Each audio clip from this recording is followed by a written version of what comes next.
Hello, I want to do a quick video about the logo that you would see at the start of each one of my videos. The one that's like a little animal, a little pig, with the initials TCS.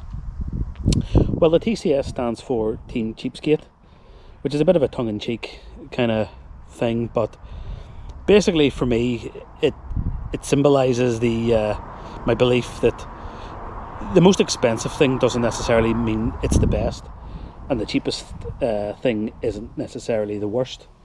Now, why do I think that's important? Well, I mean, if you're watching this video, then you're into FPV, and you'll be well aware of two things. One, that it's awesome, and two, it can be very expensive.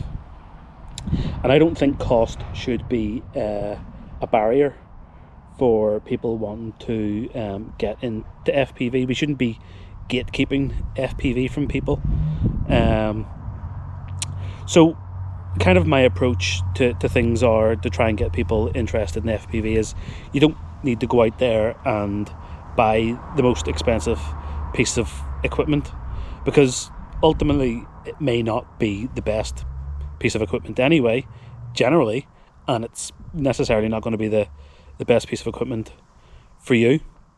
I know there's a lot of kind of FPV snobs out there that'll say, well, you know, you get what you pay for. That's not the case.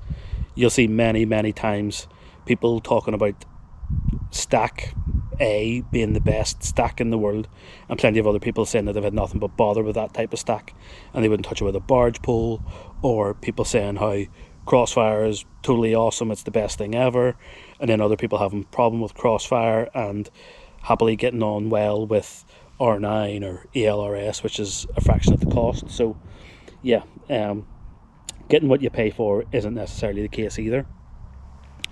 So I don't think we should be snubbing our noses at the kind of the cheaper end of the FPV market. We're all ambassadors for FPV, and we should be getting as many people as possible interested in it, and therefore we should be encouraging people to buy what's within their means and to use what they can to get flying.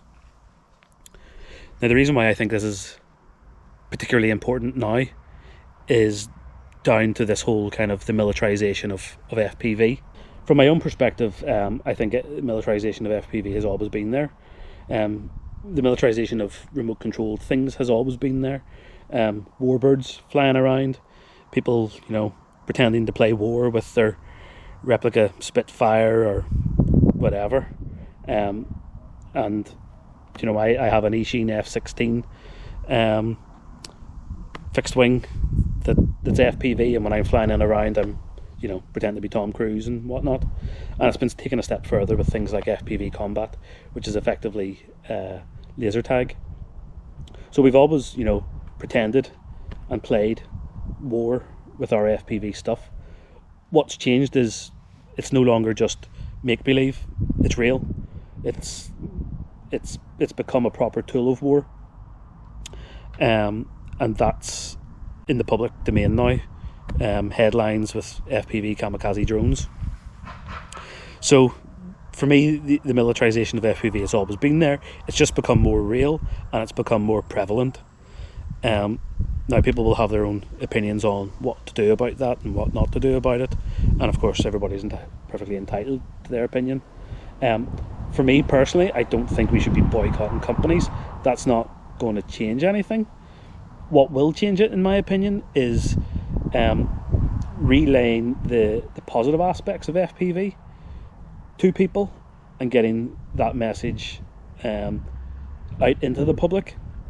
And the way we do that is by getting FPV into people's hands, and the way we do that is to make it cost effective for people to do it. So, you know, you'll see plenty of kids when you're out flying in the park or wherever. Everybody's interested in FPV, well, the kids are anyway, and you know, there's plenty of little kits that they could get for Christmas. So it's all about trying to encourage their parents to get the likes of those little kits and get FPV into people's hands earlier, and the whole perception of FPV will then change.